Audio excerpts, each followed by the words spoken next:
Mulai ini pukul berapa? 16.20. Bukanya pukul berapa? Kita sudah selesai. Assalamualaikum warahmatullahi wabarakatuh.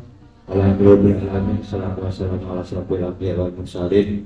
Sayyidina Maulana Muhammadin wa ala alihi wa sahbihi ajma'in.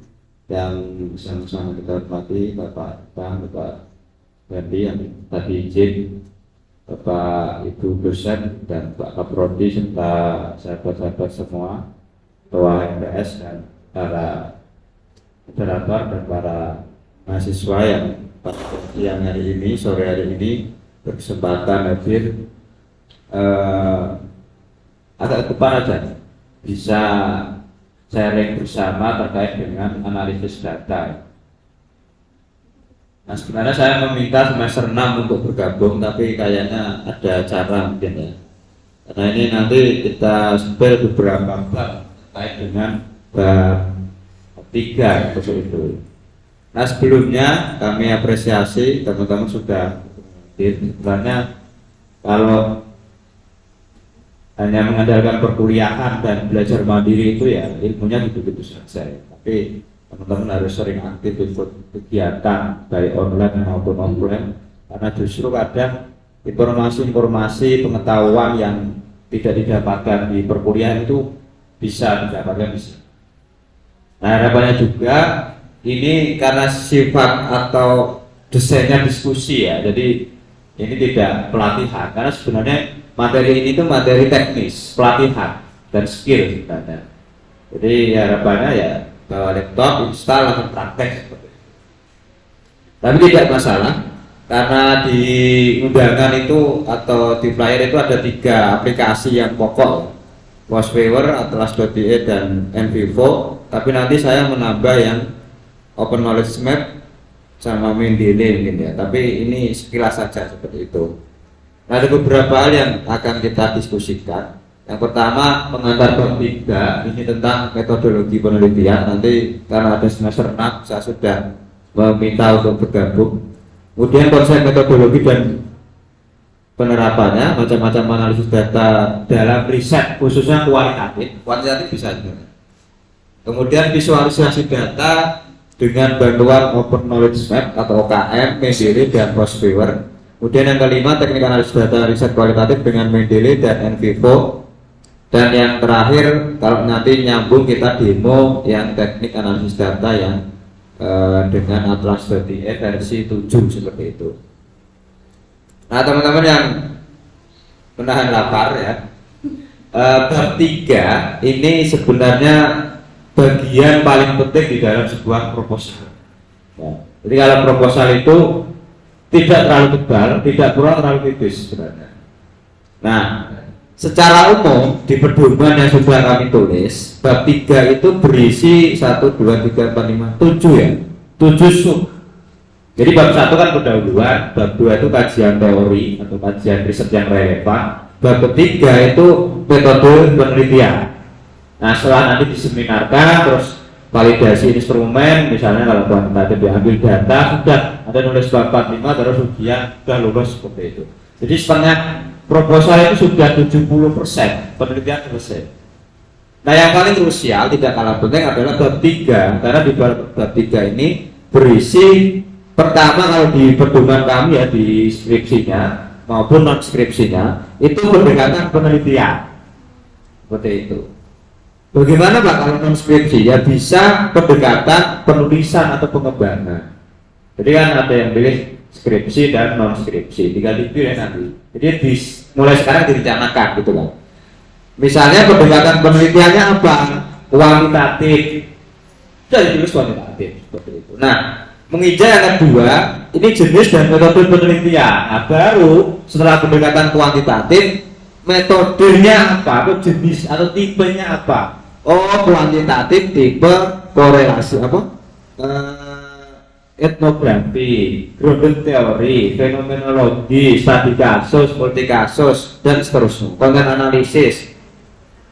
Oh, pendekatannya kuantitatif, berarti jenis atau metodenya kira-kira ya studi korelasi atau korelasional.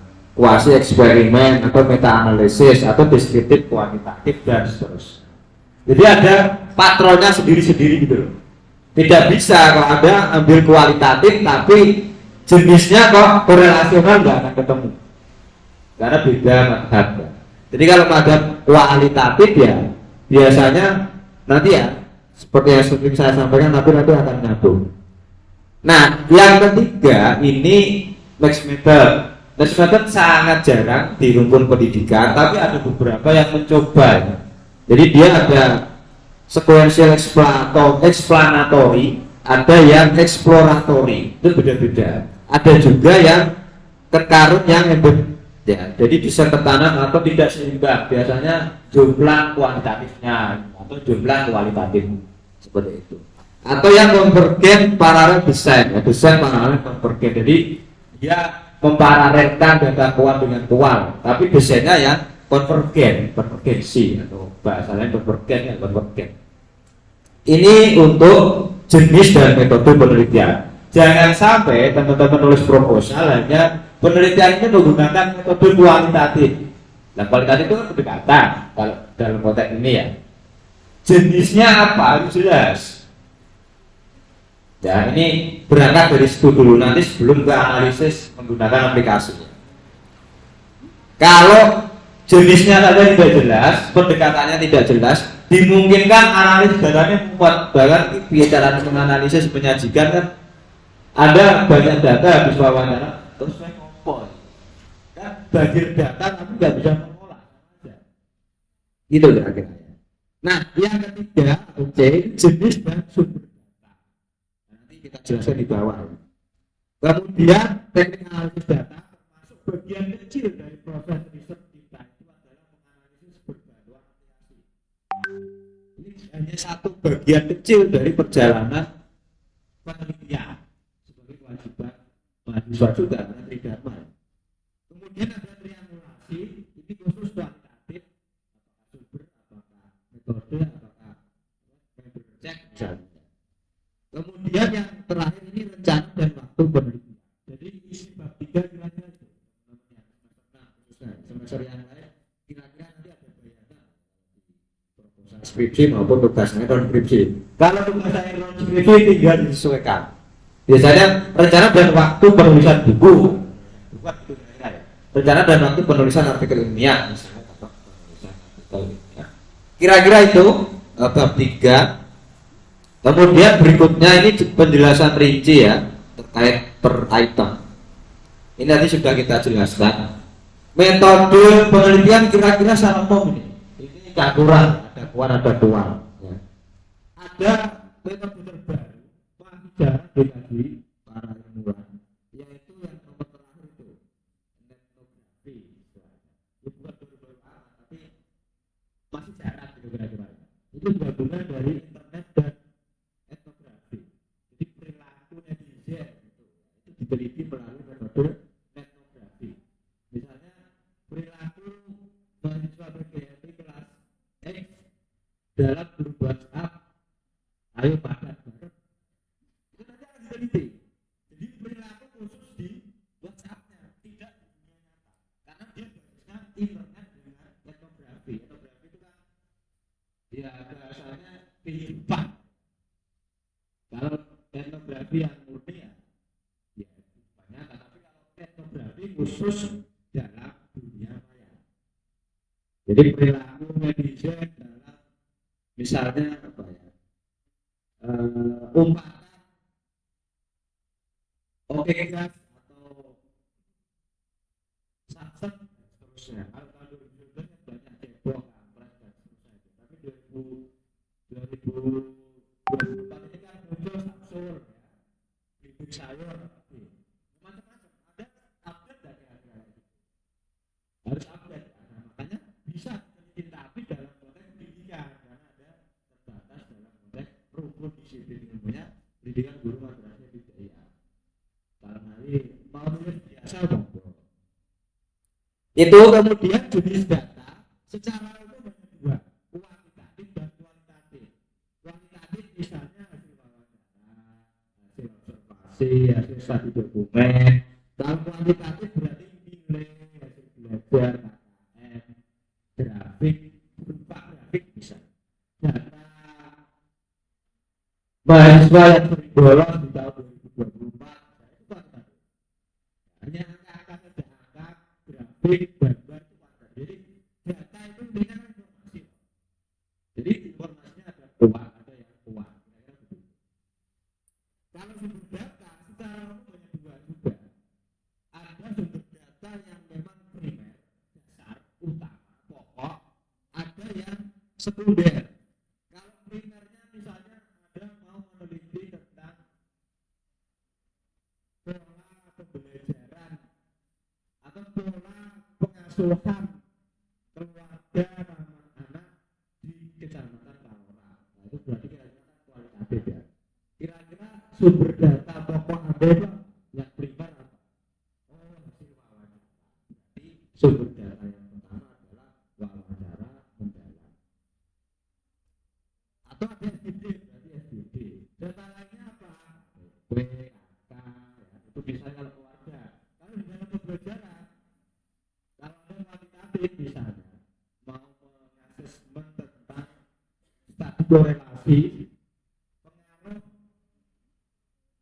pemberian tugas PR ya, pengaruh pemberian tugas berupa apa? Pengaruh pemberian pekerjaan rumah terhadap hasil belajar matematika materi misalnya diferensial integral. Nah nanti kira-kira sumber data primernya apa? Ya nilai, ya RPP, modul ajar untuk matematika dan seterusnya. Kalau sumber data sekundernya bisa terbalik hanya wawancara karena dia kuantitatif atau observasinya.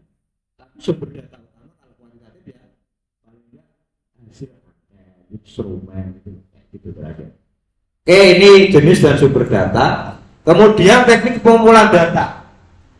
Ada kuesioner, boleh semacam survei boleh. Waktu pandemi orang kan penelitian susah. Nah itu sering melakukan survei kalau Google Form itu dapat data tinggal diolah jadi artikel jadi riset sederhana saja. Dan pun sama. Kemudian observasi, nah kuesioner pun nanti cabangnya macam-macam, tidak hanya kuesioner. Kemudian observasi pun macam-macam. Misalnya observasi partisipan, observasi non partisipan dan seterusnya. Kemudian wawancara, interview, wawancara pun macam-macam. Ada wawancara mendalam, wawancara terstruktur, wawancara tidak terstruktur, apalagi wawancara terencana, wawancara terencana, wawancara tidak terencana. Nah kalau kualitatif biasanya tradisinya ya. Wawancaranya terstruktur karena instrumen wawancaranya berangkat dari teori. Misalnya kompetensi guru yang berdua satu ada 4 critical thinking, marketing skill, collaboration misalnya ya 3 nanti diturunkan indikatornya apa. Terus indikator itu dibuat instrumen wawancara terstruktur. Kalau wawancara dalam tradisi kualitatif, bisa kualitatif tidak perlu pakai teori. Meskipun berangkat dari situ boleh karena polanya induktif. Kalau kuantitatif kan deduktif dari teori, kita carikan respon dari responden namanya kalau kuantitatif. Tapi kalau kualitatif berangkatnya dari fenomena, misalnya fenomenologi atau sebuah dinamika atau sebuah masalah, okay? Nanti dikembangkan melalui pedoman wawancara mendalam. Jadi tidak instrumen kalau sebutan kuantitatif, tapi cukup pedoman atau panduan. Nah nanti dicarikan data itu melalui wawancara namanya informan bukan responden. Jadi beda-beda penyebutannya. Kalau kuantitatif seperti itu, kalau kualitatif seperti itu. Studi dokumen ya, bukan dokumentasi. Berkali ini saya ingatkan. Kalau dokumentasi panitia foto-foto buat Instagram, buat story YouTube, seterusnya itu namanya dokumentasi. Kalau dalam penelitian bukan dokumentasi namanya, tapi studi dokumen. Apa bedanya? Kalau dokumentasi itu penelitian dokumen. Kalau studi dokumen Anda mengkaji dokumen tersebut maknanya apa? Ini ada misalnya di kurikulum merdeka ada CP, TP, ATP ini alurnya bagaimana? Dikaji prosesnya. Kok muncul KKTP 5,7? pembelajaran. Kalau kurikulum 2013 kan KKR, dan itu nanti dikaji, bukan hanya di clipping. Kalau di clipping didokumentasikan namanya hanya dokumentasi, tapi di dalam penelitian namanya studi dokumen. Nah, yang kelima ada angket. Angket itu macam-macam. Misalnya riset dan development R&D ada angket analisis kebutuhan, angket analisis kebutuhan siswa guru, angket instrumen, angket atau instrumen boleh. Instrumen misalnya uji validasi media, uji validasi materi, angket untuk mencari apa namanya keefektifan kepraktisan. Jadi angket atau instrumen ini muncul namanya sesuai kebutuhan.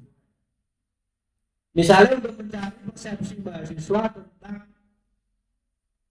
dosen killer.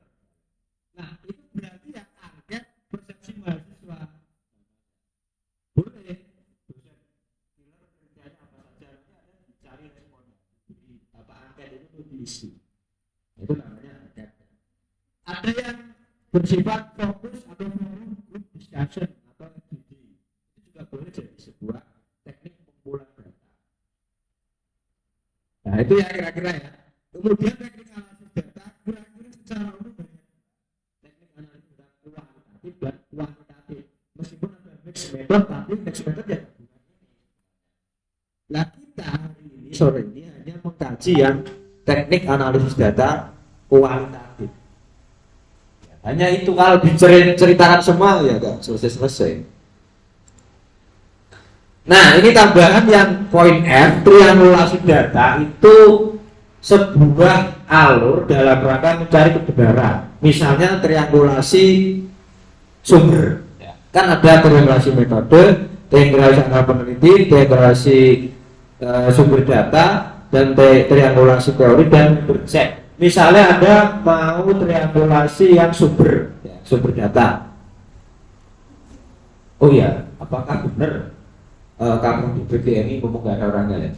Apakah benar kamu di BGNI itu misalnya dia galak, misalnya kan ada wawancara nih atau nyebar angket, wawancara saja, wawancara kepada 10 mahasiswa, sampelnya laki-laki mahasiswa 5, mahasiswi 5.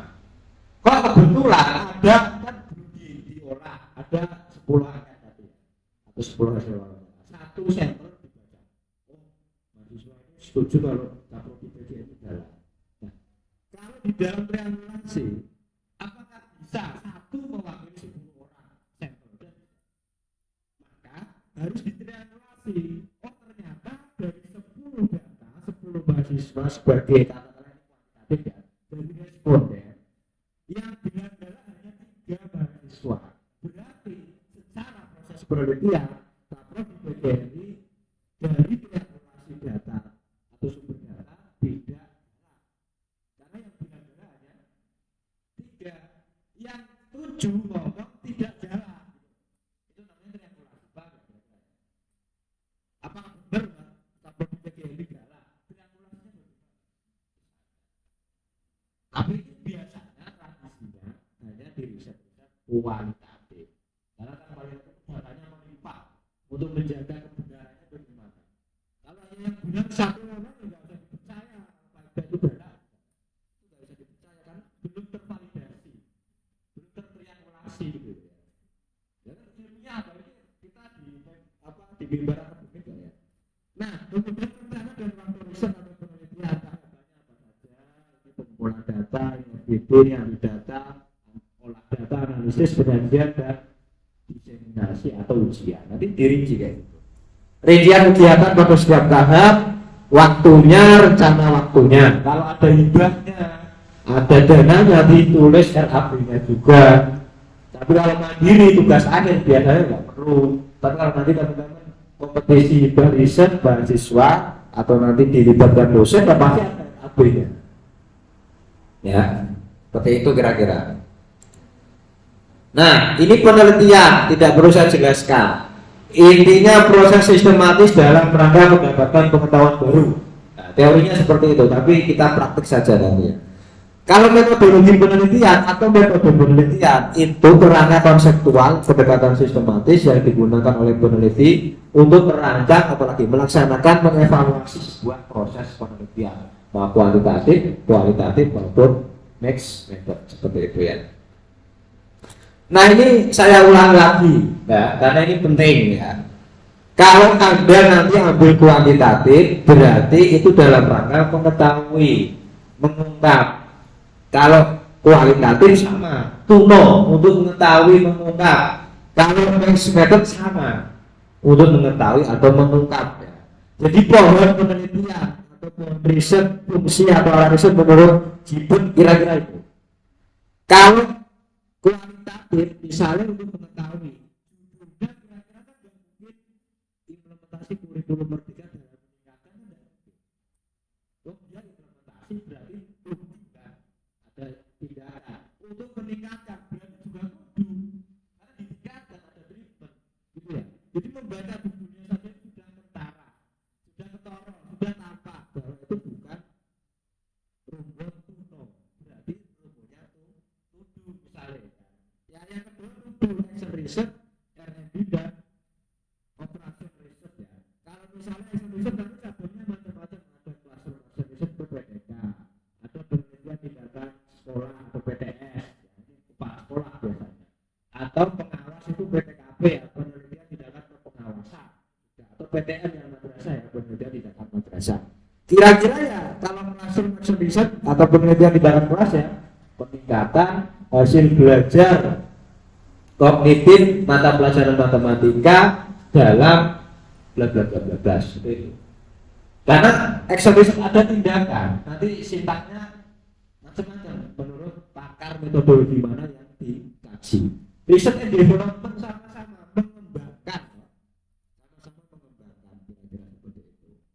Kemudian yang ketiga ini khusus, tapi ini biasanya peneliti bank sama pemerintah, namanya policy research, riset untuk mengambil kebijakan. Nah, ini 2 tahun yang lalu saya menggarap naskah akademik tentang penyiaran di Temanggung dan penyelenggaraan pesantren itu juga melalui naskah akademik. Jadi nanti dikaji kira-kira penyelenggaraan pesantren di Temanggung itu seperti apa, afirmasinya bagaimana, rekognisinya bagaimana, fasilitasinya bagaimana. Ketika nanti kalau sudah muncul ada namanya Mahat Ali, ada namanya PDF ya, pendidikan dunia formal, itu nanti hasilnya bagaimana, apakah sama dengan madrasah, dengan sekolah yang formal itu kira-kira.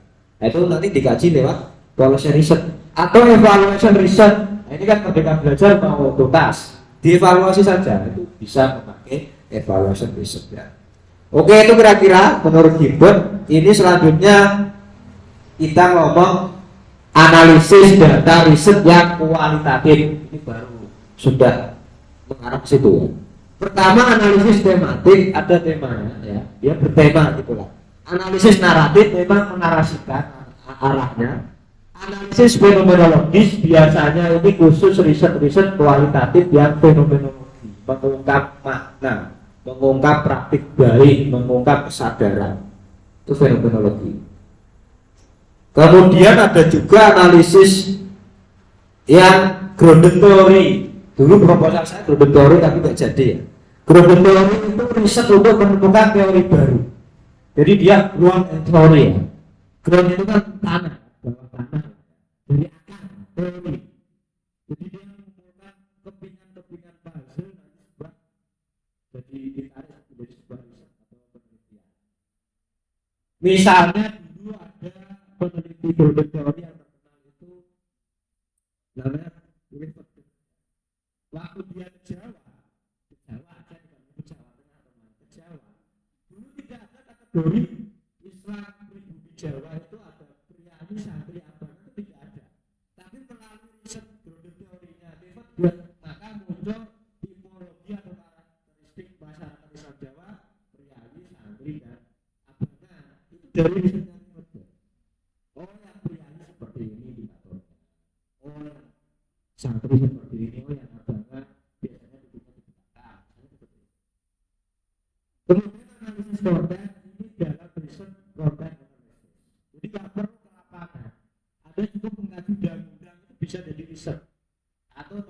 sebuah buku. Nilai-nilai pendidikan karakter dalam buku novel Robohnya Suruh Kami ya, habis. Nilai-nilai pendidikan karakter dalam kumpulan puisi senandung keluarga sastra karya gitu. Dan jadi tidak perlu kelapangan, cukup dianalisis pakai konten. Tapi biasanya ini rumpun sosial humaniora yang riset-risetnya bahasa itu boleh. Analisis interpretatif ini sama, ya. Tapi interpretatif ini biasanya cenderung fenomenologi yang interpretatif, ada fenomenologi deskriptif, fenomenologi interpretatif, dan fenomenologi evaluatif. Etnografi boleh. Anda kalau mau meneliti etnografi baca tulisan saya yang rupakan itu ya, itu pakainya etnografi dan setengah etnolinguistik ya, karena etno dan linguistik ya. Kenapa masyarakat sering lupa sikap belok jujur itu ada analisisnya, tidak serta merta ngomong sikap apa ya, tapi ada latar belakang ya, makanya dikaji pakai etnografi atau etnolinguistik. Nah yang terakhir atau yang berikutnya analisis semiotik, ini tanda-tanda pemanaan simbol, misalnya nilai-nilai religius dalam tradisi sesaji itu bisa pakainya dalam simbol. Orang sesaji ini maknanya apa? Pakainya semiotik atau dalam simbolisme.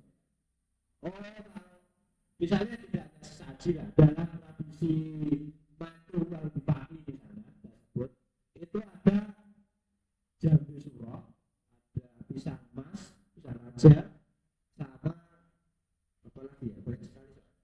Ada namanya saya lupa, macam-macam ya pokoknya. Nah misalnya kenapa ada jambu dan suro?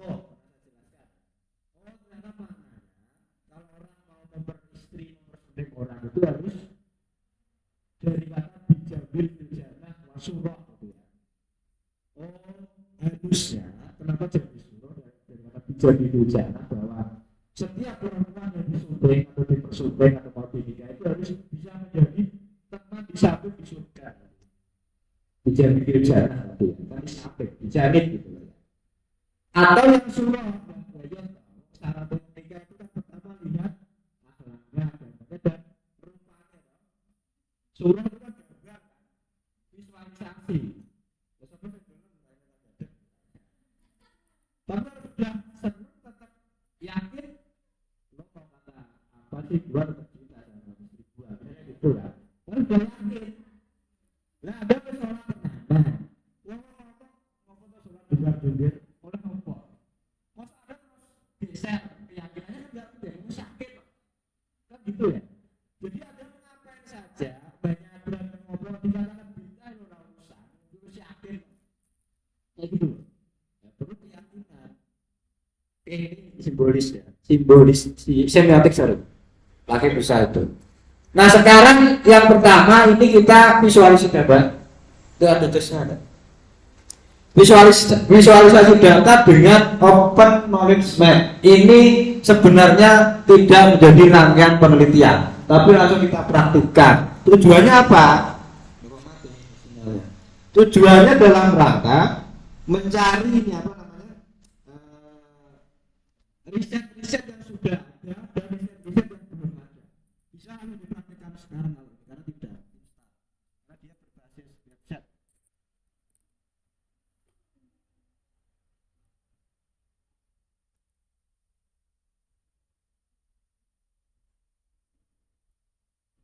Tidak ada GV-nya ya. Coba Anda buka dulu open knowledge map aja langsung di HP tidak masalah ya. Namanya open knowledge map. Open knowledge map. Nah ini ya. Terus diklik. Nah kira-kira Anda punya ide apa untuk meneliti atau membuat penelitian atau mau mencari makalah apa? Kemarin kan banyak isu ya hari ini itu, misalnya guru penggerak. Nah kita tinggal di go saja ya. Nah ini nanti akan muncul pemetaan bagaimana proses penelitian yang dilakukan selama beberapa tahun yang lalu, dan ini bisa menjadi dasar kalau penelitian Anda di latar belakang itu bisa. Nah, kita tunggu aja. Misalnya guru penggerak, karena masih jarang. Jadi nanti ada di latar belakang atau ini biasanya di literatur review ya, di bab 2. Ini kan visualisasi data nanti berdasarkan kajian literatur melalui acknowledgement pada itu, karena update ya. Kita tunggu karena masih keluar. Nah nanti kan muncul seperti ini ya. Nah ini tema tentang, ini sudah banyak sekali berarti. Misalnya ini rumpun yang school teachers, guru penggerak education, English learning, ada berapa penelitian? 1, 2, 3, 4, 5. Ada 6 penelitian yang temanya, keywordnya, kata kuncinya ini. Nah seperti ini. Totalnya ini ada 100 dokumen. Berarti tema tentang guru penggerak saja, keyword kata guru penggerak, sudah ada 100 penelitian di sini ini loh. Jadi kalau Anda bilang penelitian ini menarik, menariknya dari mana? Kan harus ada dasarnya. Kalau Anda dibilang lagi kamu menarik sekali, menarik dari mana? Gitu. Nggak ada dasarnya. Jangan hanya nanti ke Bali misalnya. Itu kira-kira. Ini kan jelas, nanti bisa diklik, dilihat ya. Nah ini bisa dijadikan referensi, ini bisa Anda diklik di sini nanti dimasukkan. Ya ini cara mencari gap literatur gap atau kesenjangan penelitian yang belum pernah ada. Nah, di sini nggak ada. Coba bahasa Inggris. Biasanya kalau nggak ada lagi berarti tema tersebut memang masih sedikit. Caranya solusinya bagaimana? Cari variabel lain yang ada dalam penelitian atau judul Anda. Kira-kira begitu. Oke ya, clear acknowledgement. Kemudian yang berikutnya adalah tidak saya jelaskan yang teorinya ya atau definisinya. Berikutnya adalah postular. Nah, postular ini sama fungsinya, sama seperti acknowledgement, tapi dia hanya pada artikel yang Anda pilih dan Anda masukkan di dalam PDL. Jadi syarat untuk melakukan analisis melalui postular Anda harus punya PDL terlebih dahulu. Kita coba masuk di sini ya. Ini kan reference. Saya belum buka Mendeley-nya ya. Kita coba buka.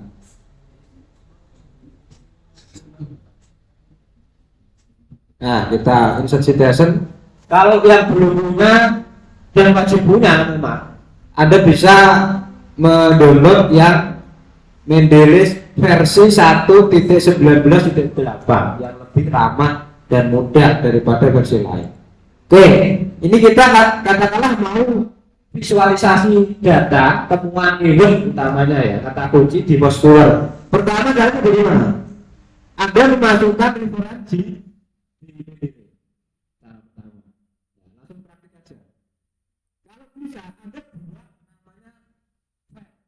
Di sini kan bisa ya file. Misalnya create a folder. Bukan file, sorry. Folder.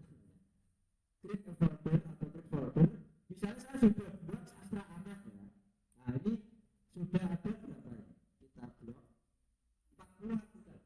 Nah setiap artikel kalau bisa dimasukkan PDF-nya. Pastikan sudah ada judul, author, kemudian kalau jurnal ya apa namanya, nama jurnalnya, tahun, volume, isu kalau ada. Nah, yang paling penting tidak kalah adalah keyword atau kata kunci. Itu kan namanya dimasukkan semua.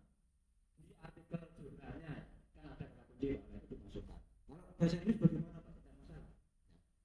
Kalau bisa ada PDF-nya di sini, karena diklik nanti bisa muncul, tinggal diklik saja di sini.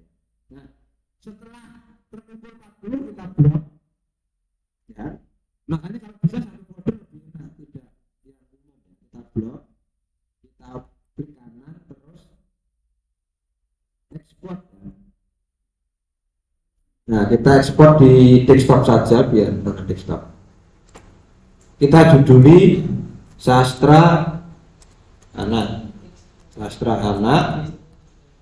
Nah, formatnya kita pilih yang RIS ya, yang RIS. Kita save. Nah, kita minimize, kita buka Force Viewer kita. Ini bisa di-download gratis, Force Viewer. Open Knowledge Map tadi berbasis ini ya, berbasis blog web. Kalau Open Knowledge Map berbasis web, kalau Force Viewer ini berbasis aplikasi tapi harus diimbangi dengan Java bahasa. Oke, ini sudah terbuka, kan tadi sudah ada format RIS di desktop saya ya. Kemudian kita create, pertama create. Nah, kita create-nya yang create a map based on bibliographic data. Terus kita next. Nah, di sini kan download data from API ya, API. Read data from bibliographic data file. Nah, ini kita yang pakai yang ini. Karena kita tadi pakainya ini. Oh sorry, pakainya yang bawah. Read data from reference manager. Reference manager maksudnya Mendeley yang formatnya RIS. Nah ini ya. Oke, kita next. Nah kita tinggal ambil datanya. Tadi di mana? Di desktop. Mana? Sastra anak ini. Kita lanjut. Oke, kita next. Nah ini kita pilih bukan yang co-authorship. Karena kita tidak ambil autornya, tapi apa? Co-authornya. Nah, ini sudah otomatis keywordnya dan full accounting, ya, bukan fractional accounting. Ya. Kita next. Nah, di sini ada temuan 180 keyword dan 4 yang paling ini. Kita jadikan satu aja.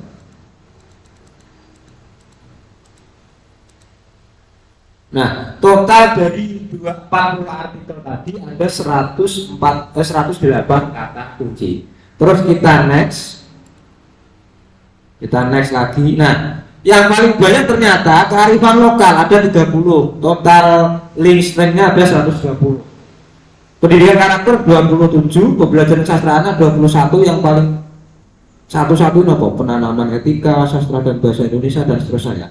Terus kita tinggal finish. Nanti akan jadi seperti ini. Nah, artinya ini visualisasi. Ini visualisasi yang versi network visualization. Yang bagaimana cara membacanya? Oh, yang tema paling banyak, paling bendor berdiri ya, itu kearifan lokal. Tadi totalnya ada berapa tadi? Yang sebelumnya lagi. Maka itu dicatat nanti untuk dijelaskan. Ya.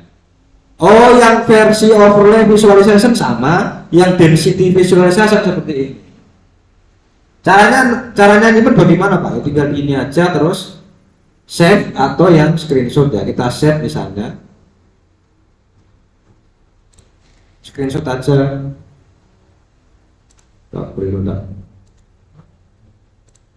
Atau kita save aja. Screenshot di sini sorry, itu share ya. SA ya, SA yang NV sastra anak network visualization yang pilih kita yang desktop. Nah, kalau yang overlay monggo density monggo misalnya yang SA density visualization. Oke, kita tinggal close. Nah, di sini sudah muncul nanti. Ini ya, ini visualisasinya. Caranya seperti ini. Dan ini cara membacanya begini. Oh, kearifan lokal. Ini nyambung dengan kajian sastra lisan, literasi, faktor kesulitan, pengembangan buku, cerita rakyat. Yang paling jauh itu apa? Cerita anak malah jauh ini ya. Identitas budaya jauh, disrupsi jauh. Caranya baca. Nanti bisa dijelaskan di literatur review kalau mau pakai seperti ini, dan saya kira jangankan di Temanggung, di kampus-kampus besar itu jarang pakai. Dan ini peneliti biasanya. Kalau Anda mau pakai ini, saya dukung. Kalau mau pakai ini kan sudah ketemu tuh literatur reviewnya, kajian literatur relevan tuh. Nah itu dimasukkan. Sangat bagus sekali. Oke ya, ini yang namanya Force Viewer. Tidak perlu saya jelaskan teorinya, tapi nanti bisa dibaca sendiri materinya ya. Kemudian yang berikutnya Ini kita NVivo ya. NVivo ini berat sekali. Pertama, aplikasinya berbayar dan filenya tinggi. Yang kedua, kalau laptop Anda nggak kuat, pasti ngehem. Ya. Tapi Anda bisa menganalisis kode data NVivo ini dengan cara rekaman rekam itu bisa, gambar juga bisa, apalagi tulisan. Basicnya kan teks ya, teks PDF. Saya tidak akan demo NVivo yang versi 12, di bawah sudah saya sertakan video tutorial tersebut gagal berkali-kali karena dulu masih apa laptopnya kuat dan latihan. Itu ada di laptop ini. Kemudian fiturnya ini kira-kira selain kita mencari data kualitatifnya atau apa ya deskripsinya, kita juga bisa ini ya tematiknya layaknya Foursquare itu bisa. Jadi tema huruf mana yang besar, tema mana yang besar nanti muncul tulisannya paling besar. Kemudian berikutnya ini visualisasi tadi, konsep kolaborasi dan sharing keamanan data adalah. Nah sekarang yang terakhir ini kita akan demo atau menjelaskan atlas.te atau atlas.t. Ini software untuk kualitatif untuk mengorganisasi data, menganalisis sembari menyajikan. Jadi kalau Anda wawancara nih prosesnya, nah, nanti yang kira-kira tertarik kualitatif berapa orang? Yang tertarik kualitatif di ruangan ini semuanya? Ya ada yang kualitatif? Yang kualitatif? Yang kualitatif? Jadi tertarik kalau berikan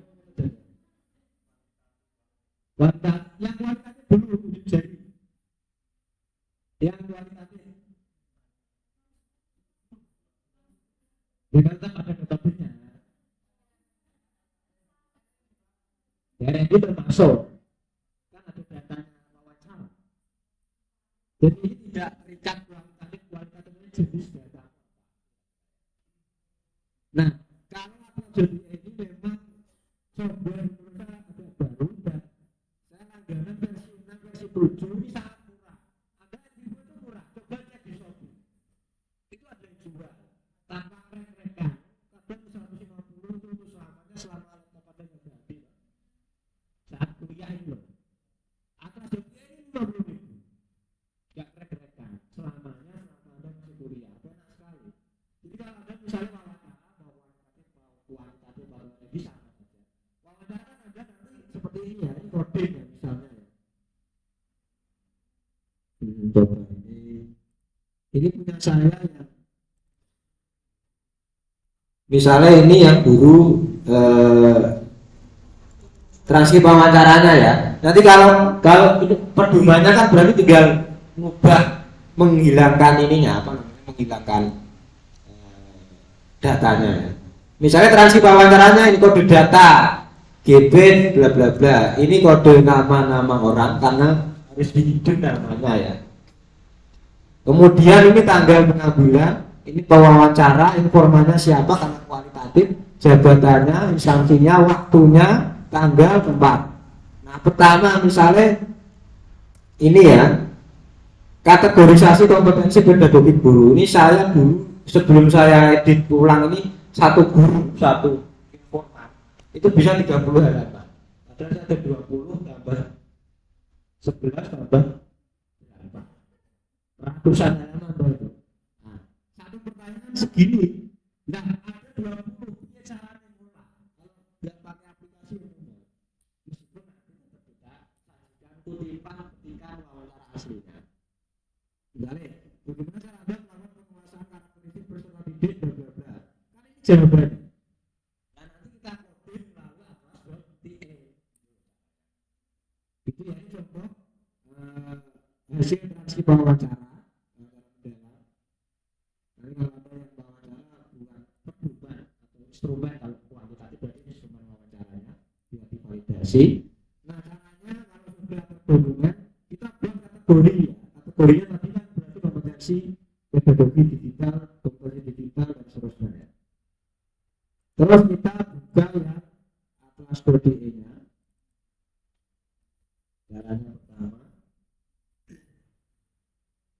Ini lebih ringan sekali aplikasinya. Terus kita klik yang dokumen, new, ya, add dokumen. Nah, ini kan muncul seperti ini. Terus kita ambil data yang tadi. Mana data? Ini ya. Satu dulu bisa enggak ya?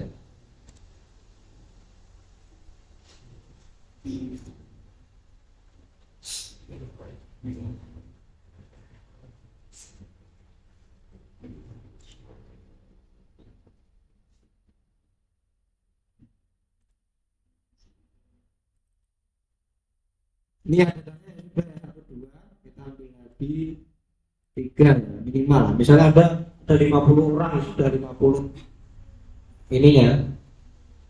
Terus kata apa dokumen tadi yang ketiga. Nah, oke. Lihatnya bagaimana ini di sini? Ya. Langkah berikutnya kita mau codes atau mau coding, ya coding lah.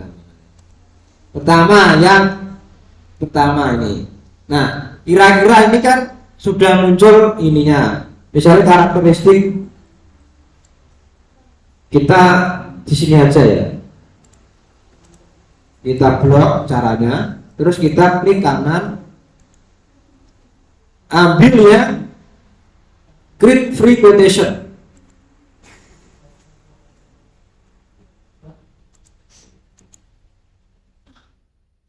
Free quotation aja tuh. Nah,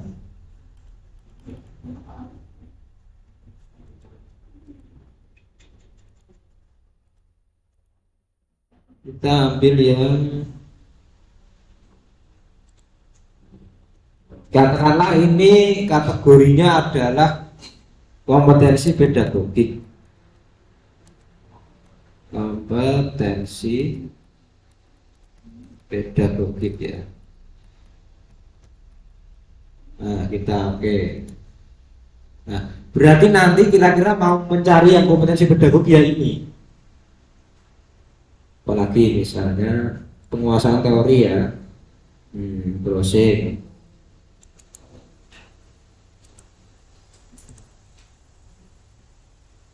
Sama ini kompetensi berarti ambil yang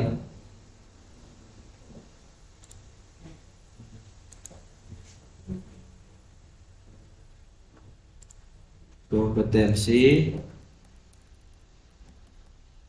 pedagogik sama ya. Ambil contoh lain aja lah, ini kan contoh aja ya. Kita ambil yang kompetensi non pedagogik ya. Jadi pertama itu membuat kodifikasi dulu. Misalnya ini ambil yang kompetensi kepribadian.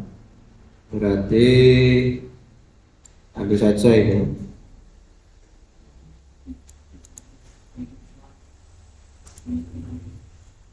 Kompetensi kepribadian. Oke, kita sudah coding dua kategori ya. Yang membuat kategori kan kita sendiri. Kemudian ambil yang lain, yang kedua. Nah, tinggal di coding aja. Misalnya ini.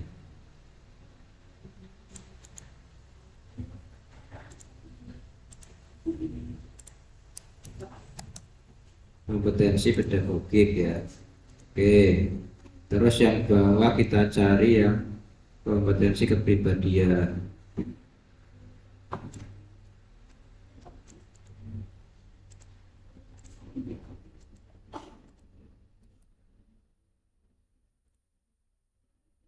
Oke, kita lanjutkan guru yang ketiga.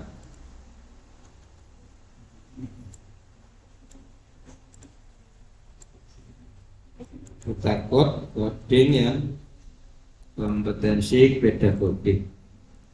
Oke, ini kita sudah mendapatkan data.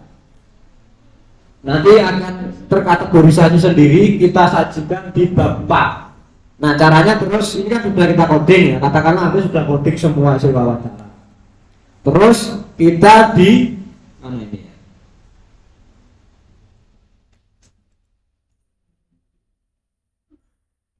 Di quotation yang output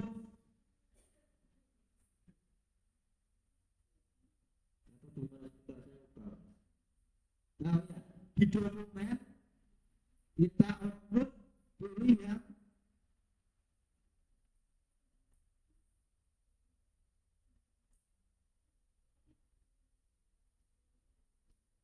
coba kita pilih yang ke primary document table atau yang quotation ya.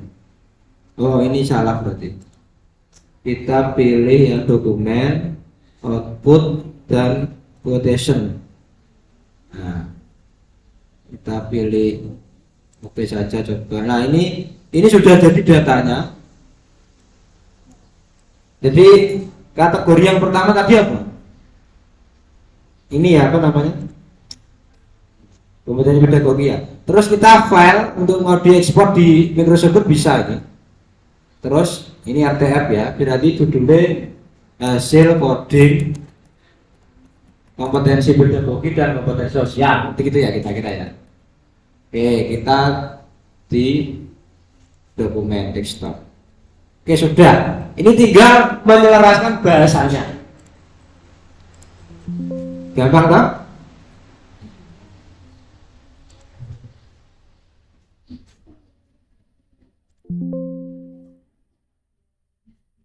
Nah, mana ini? Hasil codingnya ini. Tapi ini masih satu orang. Semua tadi yang dokumennya tadi. Ini baru terpilih yang kedua. Jadi nanti kalau terpilih semuanya itu sebenarnya bisa kita pilih tadi. Terus ya. Kita pilih semuanya untuk semua dokumen itu bisa. Oh, ini ternyata kembali dari lagi ya. Ya gitulah kira-kira nanti bisa dokumen output sama ini karena tidak ada berarti yang quotation. Ini kan terkendala di sini tapi hanya saya klik satu saja karena munculnya hanya bunyi terakhir. Bunyi terakhir. Dan saya tidak lupa klik tadi. Oke saya kira itu beberapa teknik tentang analisis data kualitatif utamanya dalam menggunakan fitur-fitur yang sudah lazim atau populer di dalam riset kualitatif. Ada pertanyaan enggak? Kecuali praktek ini pasti lama. Nah, caranya ini secara umum lah ya, import data tadi. Tapi datanya disiapkan dulu. Yang hasil wawancara, utamanya hasil wawancara. Atau Anda mau studi analisis tentang artikel-artikel yang terbit bahasa Inggris tentang program studi SD tahun 2020-2024. Nah, artikelnya nanti ada coding melalui atlas studi. Terus ada codingnya sesuai kategori. Kategori ini menyelesaikan apa? Sesuaikan dengan rumusan masalah. Atau pertanyaan bagaimana kompetensi pedagogi guru bla. Bagaimana pembelajaran kearifan lokal di SD bla gitu. Jadi wawancara itu kan nanti turunannya menjawab pertanyaan penelitian atau menjawab rumusan masalah. Wawancara itu jangan sampai pedoman wawancara Anda tidak nyambung dengan rumusan masalah, pasti bermasalah. Nah, kemudian memperluas coding ada subnya tadi yang autobus tadi ya. Kemudian analisis kan ada menggunakan analisis sendiri sesuai kebutuhan kata-kata. Enak loh jadi daripada masa hasil wawancara belum kan mungkin. Kadang mungkin penyajian data seperti itu kan tidak mungkin. Apalagi narasumbernya 50 orang. Bisa sewa halaman. Apalagi satu orang katakanlah 30 halaman kali berapa? Kan diambil yang inti-intinya saja. Maka analisis coding tadi waktu Anda baca hasil wawancaranya itu. Kemudian juga bisa visualisasi dan pelaporan. Nah ini beberapa kumpulan video tutorial nanti bisa penggunaan MV12 ya. Kemudian post viewer juga bisa sama mencari novelty lewat post viewer. Open juga bisa, dan yang terakhir tutorial coding lalu melalui atlas.ie. Saya kira itu diskusi kita pada sore hari ini. Intinya ini ya, teknik analisis data tidak membuat mudah, tapi membuatmu cepat lulus kuliah. Nah, Anda kira-kira yang mana ini? Saat mau menjelang tugas akhir ini Anda tipenya yang mana kira-kira ini? Apakah rebahan, main laptop, main HP, apalagi itu, baca-baca, atau analisis data, ngopi, macam-macam. Ya. Saya kira itu yang bisa kami sampaikan. Kurang lebihnya mohon jika ada pertanyaan atau hal-hal yang perlu diskusikan, karena itu adalah diskusi ya, bukan pelatihan. Kami kembalikan kepada moderator. Sebelumnya kita kasih applause dulu kepada pemateri kita. Ini masih ada waktu, saya buka mungkin 2 pertanyaan dulu. Silakan yang mau bertanya. Saya pasti takut. Berapa? Silakan yang mau bertanya.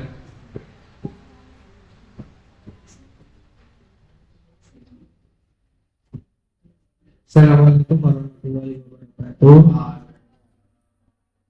Di sini saya dari semester 6 ingin tanya Pak. Untuk yang wawancara, jika metodenya itu nanti R&D, kan wawancara tidak merupakan data primer nih Pak. Jadinya nanti wawancara itu hanya sebagai pendamping saja. Nah itu nanti apakah juga harus menggunakan tools atau alat, atau cukup kita tarik secara sederhana? Kurang lebih seperti itu Pak. Terima kasih. Yang lain? Ya.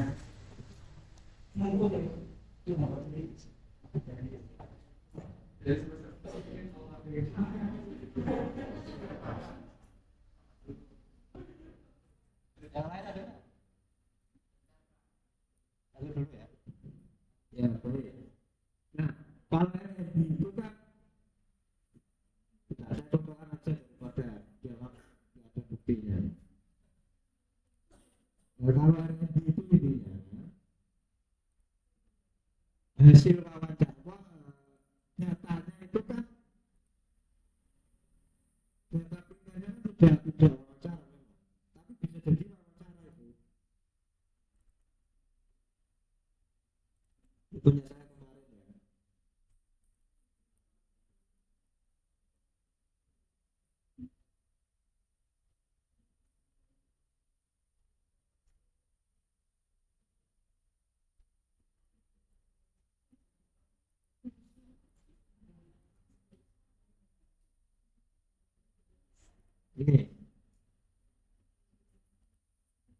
Ini contoh punya saya yang bisa development instrumen pengumpulan data atau mengumpul data tetap ada angket.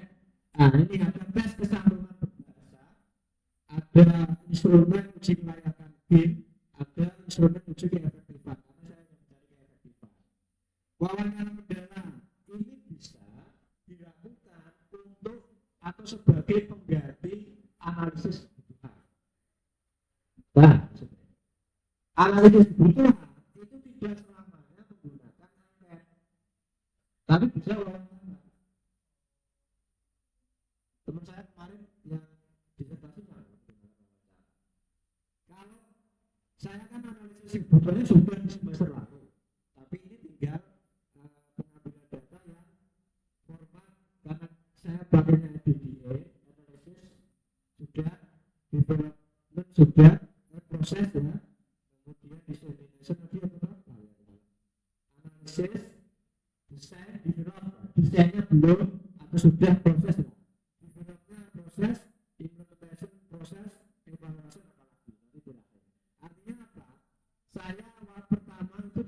menggunakan wawancara, tapi itu tidak primer. Yang primer apa? Angket dan tes-tes dan instrumen itu. Pertanyaannya adalah, apakah perlu menggunakan aplikasi? Kalau banyak meringankan ya saya sarankan iya. Tapi kalau Anda mau manual ya monggo. Kan Anda sukanya manual meskipun kayaknya berbasis digital. Monggo. Kayaknya milenial gitu loh, tapi jalannya saya manual. Nggak taruh daftar pustaka ya manual. Itu ya kira-kira ya. Kalau saya kan kepentingannya ini memudahkan, membantu, dan yang paling penting ini untuk kepentingan publikasi. Jadi di dalam publikasi itu kita harus bisa menunjukkan meskipun risetnya tidak terkait dengan aplikasi media digital tidak ada masalah. Tetapi di olah data Anda itu berbantuan aplikasi gitu. Itu akan nilai plus dan di disertasi juga saya sebutkan dalam teknik analisis data peneliti menggunakan bantuan aplikasi atau SDM opsi sebuah bla seperti itu. Boleh harus malah karena itu nilai plus beda dengan manual biasa itu betul.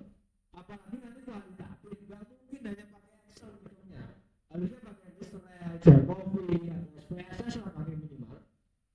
Gua sama manual ya, saya nggak bisa speak dengan manual. Yang membuat kalau hanya wawancaranya 5 orang, nggak masalah manual, lebih langsung hasil itu tadi analisis ya. Tapi kalau 50 orang bayangkan, apalagi satu pertanyaan penelitian itu 30 halaman saya tadi, ya, betul. Wow, punya saya itu hampir 50 halaman atau 500 halaman satu ring. Karena ada 4 pertanyaan 4 rumusan masalah, ada 16 pertanyaan penelitian. 16 pertanyaan penelitian itu hasil rumusan masalah itu untuk menjawab pembahasan. Itu pun sudah saya buang-buang lah kitanya. Itu yang membuat nanti mau pakai aplikasi ya oke, tidak ya tidak ada masalah. Yang jelas itu plus minus. Itu ya jawabannya. Silakan jika ada lagi, masih ada waktu tadi.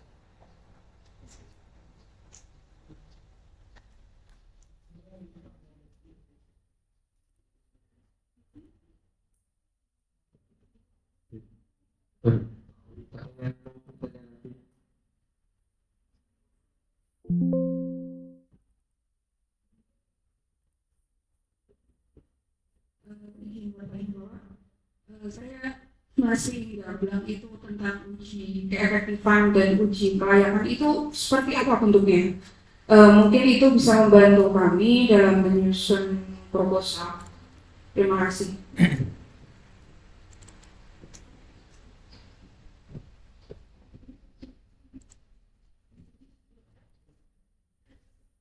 Ya.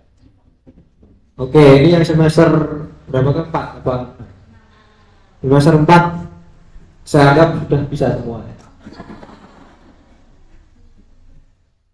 Jadi di dalam R&D itu atau riset and development itu kan 2 proses. Ada riset, ada pengembangan. Karena R&D itu diadopsi dari dunia industri pabrik. Tapi bisa katanya dikembangkan di dunia pendidikan, pembelajaran, termasuk Bol, IT, Bodi, apalagi macam-macam ya. Nah, selain mencari analisis kebutuhan, mengembangkan, nanti kan diuji cobakan produknya, pengembangan media Android, Bandung, misalnya saya, ini kan pimpinan komputer saya. Itu setelah diuji cobakan skala terbatas, ada kelas kontrol, kelas eksperimen, itu kira-kira mencari apa sih? Hanya 2 setahu saya, kepraktisan dan keefektifan. Kepraktisan dan keefektifan ini diukur dari angket yang intinya respon siswa dan respon guru, tidak hanya respon siswa. Disebut efektif itu triangulasinya apa namanya?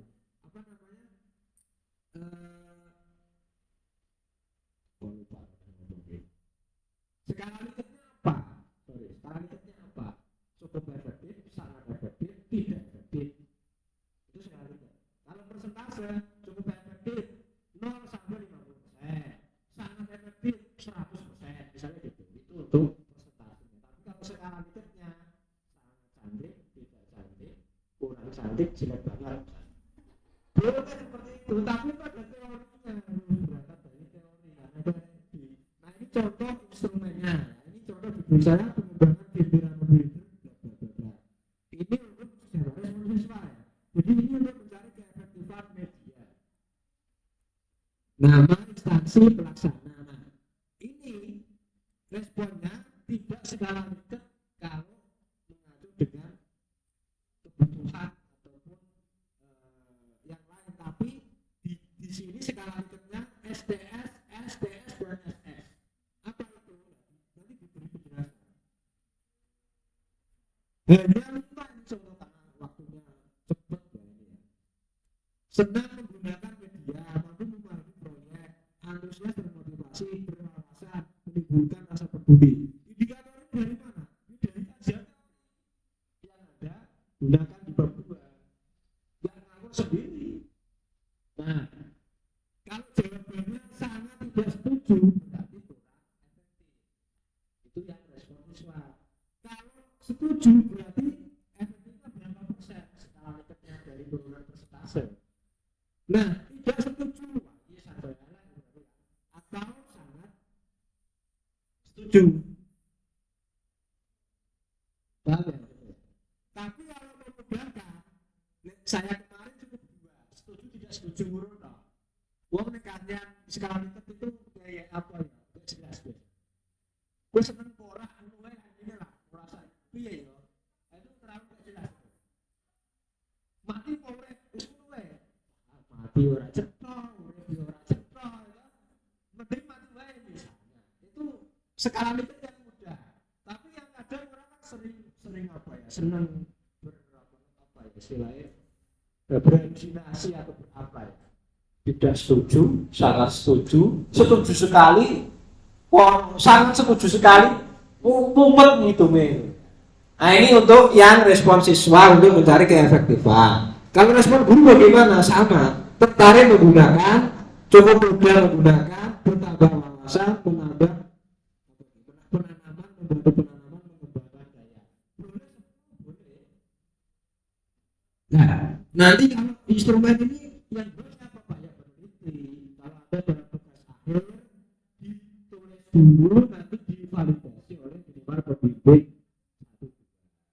Kalau tesis disertasi dan cukup internal, perlu validator eksternal dan bayar sendiri itu kalau di kampus itu. Jadi minimal internal ada 2, dokter paling enggak. Yang luar harus ada profesornya 1 misalnya. Itu nanti bayar sendiri untuk validator.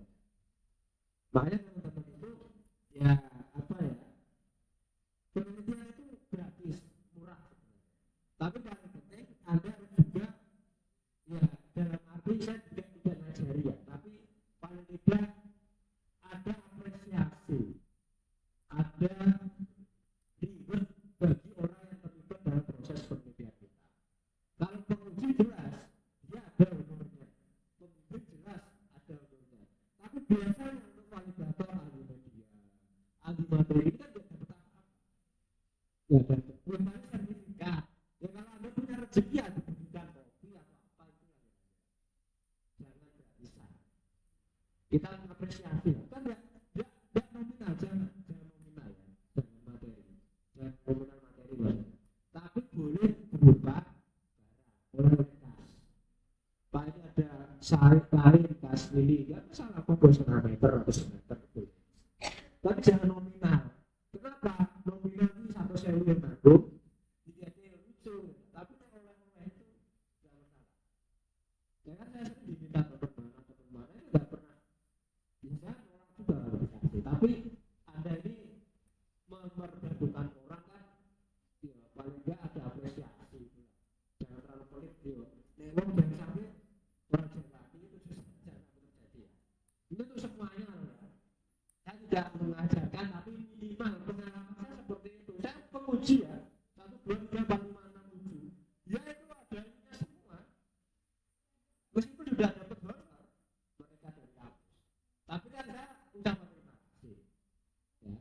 Kalau tidak taruh THS, nah, tingkatnya itu. Dan kalau S1 kan tidak perlu tinggi-tinggi, cukup apa itu monggo lah. Tapi ini bukan objek, beda, karena sudah selesai. Kecuali ada mau ujian, Pak ini ada oleh-oleh dari saya, maksudnya pilih. Itu namanya nyogok. Dan kan sudah selesai, sudah mau yudisio, saya ucapan terima kasih, bla bla bla. Itu namanya ucapan terima kasih, beda dengan gratifikasi. Beda. Oke, ini pengalaman saja, boleh Anda tiru, boleh tidak, tapi ya jelas, ya berilah apresiasi orang yang membantu proses riset Anda. Bisa jadi itu menjadi doa sudah cepat lulus, lancar. Gitu. Oke, itu jelas ya efektivitas atau keefektifan atau kepraktisan nanti ada instrumennya masing-masing. Terima kasih, monggo jika ada pertanyaan satu lagi mungkin kalau ada ya mungkin dicukupkan atau sharing.